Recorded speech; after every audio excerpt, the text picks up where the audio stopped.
Dr. Del C. Allison Jr. is going to answer our question today on history or not in the Gospel of John.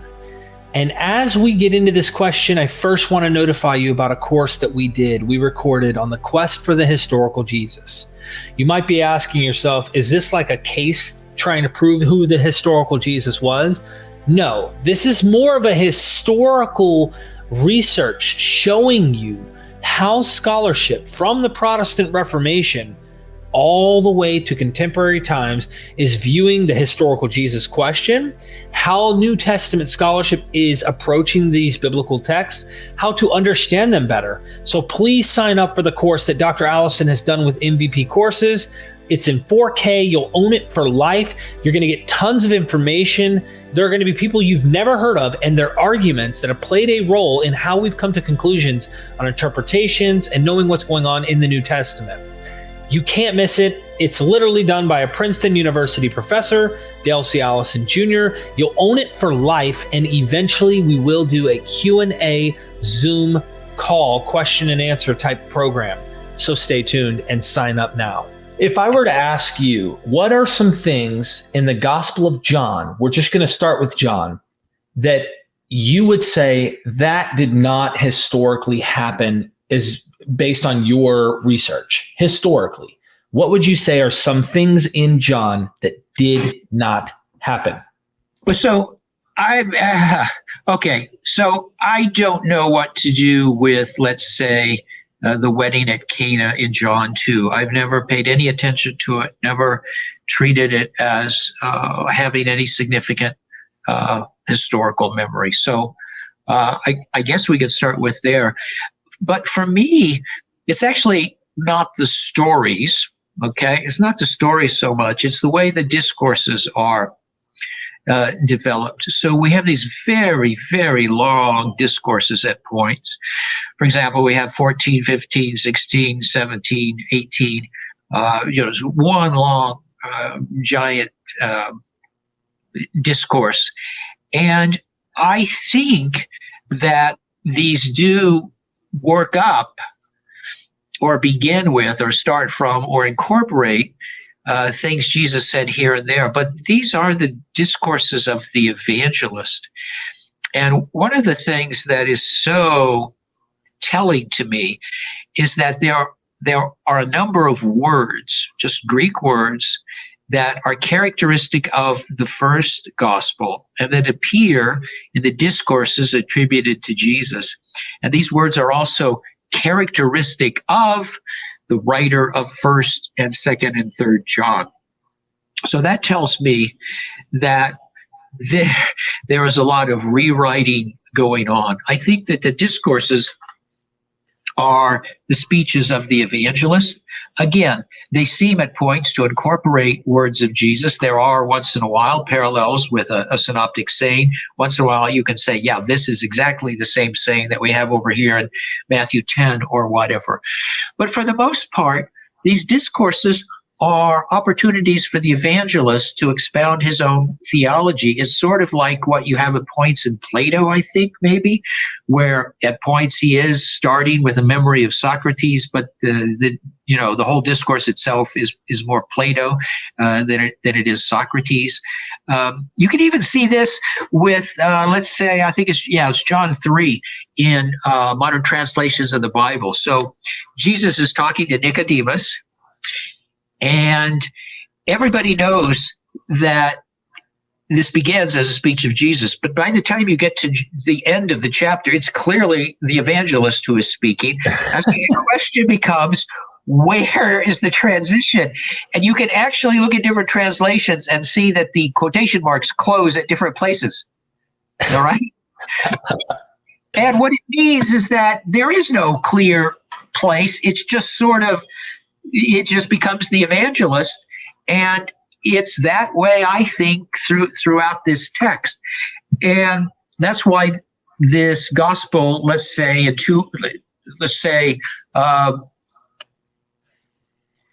doesn't refer to the kingdom of God very often. That seems to be characteristic of Jesus. I think that's one of the things you'd have to say is characteristic of Jesus, to judge by Matthew, Mark, and Luke. But the word itself, the phrase itself, is only used twice, both in John 3 as it happens, And you think, that's because that phrase is not what the evangelist was using, and he's not really reproducing or trying to reproduce here the speech of Jesus. To go back to events, the Gospels are full of exorcisms, right? Matthew, Mark, and Luke. Jesus is an exorcist. It's one of the things he does. He's an exorcist and teacher. He's a teacher, healer, and exorcist. But in the Gospel of John, he doesn't heal. He doesn't cast out demons. He doesn't fight demoniacs. He doesn't exorcise. He's not an exorcist. I think that's because the evangelist himself, maybe he's uneasy with exorcism stories. Maybe he just doesn't know what to do with them. Who knows what the reason is? But I think it's because it doesn't resonate with his own theology or his own literary aspirations. Whatever it is, it's not there. But I think that's missing a really important part of the historical Jesus. And then I guess one other thing to say about John, if you look at the synoptics, especially Mark, Jesus is very reticent to talk about himself in public. And demons will say, you're the Son of God, or I know who you are, the Holy One of God. And he says, shut up.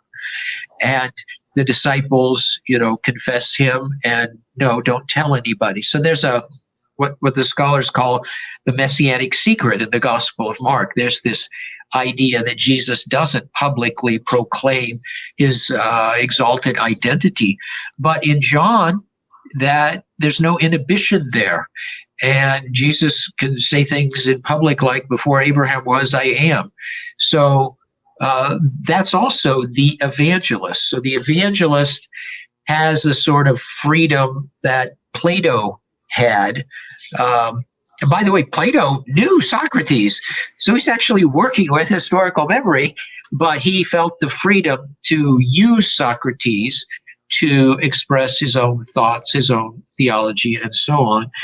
My view is that whoever is the author of the fourth gospel is writing towards the end of the first century, and has some new things to say and wants to reconceptualize the tradition, reinterpret certain things. And so we're getting in these discourses his own theology much more than we are getting words of the historical Jesus.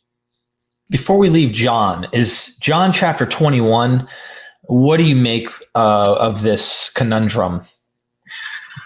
Well, so John 21, there are a couple of issues with it. The first issue is whether it originally belonged to the gospel. And on stylistic, linguistic grounds, you can argue both ways. I'm inclined to think that it's a secondary addition. But sometimes authors in Antiquity publish more than one edition of a book. So maybe it's secondary, but that doesn't mean it's from the author. So I don't know. It may be from somebody else after the author is done or died.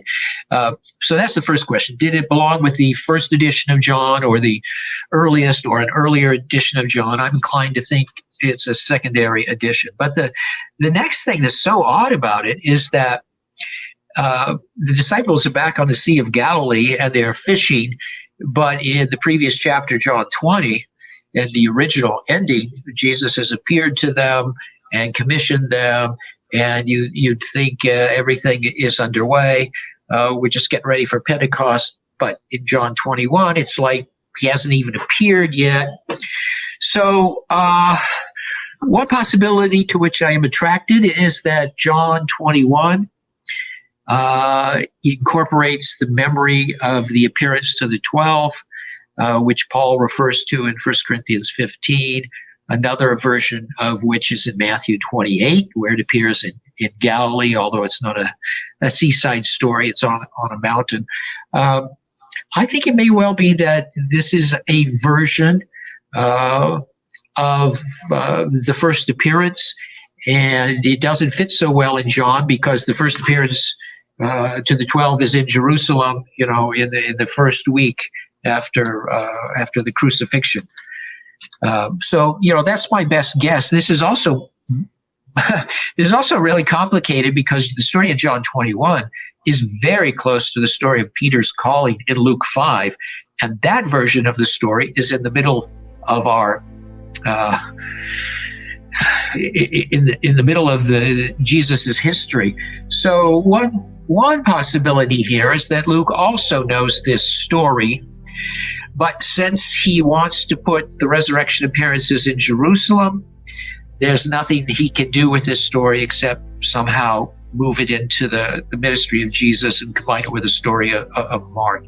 Anyway, that's speculation. It's very difficult, very complicated, but that's my best guess. It's secondary, and it's probably a version of the first appearance, which probably took place in Galilee.